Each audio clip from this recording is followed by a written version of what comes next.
Domanko, čestitke, uvrstitev v finale, verjetno je bil to glavni cilj današnjih kvalifikacij. Najprej hvala. Je bil, to je pač samo še ena nova izkušnja zame, tako da s tem, da sem prišla v finale, je moj cilj za tukaj končan. Tako da jutri se bom sam še potrudila še za eno dobro vožnjo in to je to. V kolikšni meri je mladinska konkurenca drugačna kot članska? V bistvu se veliko obrazov kar ponavlja, sploh tistih iz U23, ampak v bistvu so veliko je pa tudi novih obrazov zame, ampak se v bistvu s konkurenco zdaj niti nisem ukvarjala. S čem boste zadovoljni na koncu tega prvenstva?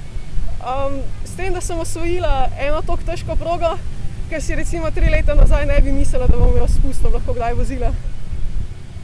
Ana Šteblaj, tudi vam čestitke, super je šlo, zadovoljni? Ja, hvala. Linija je bila kar v redu, tako da jaz sem kar zadovoljna.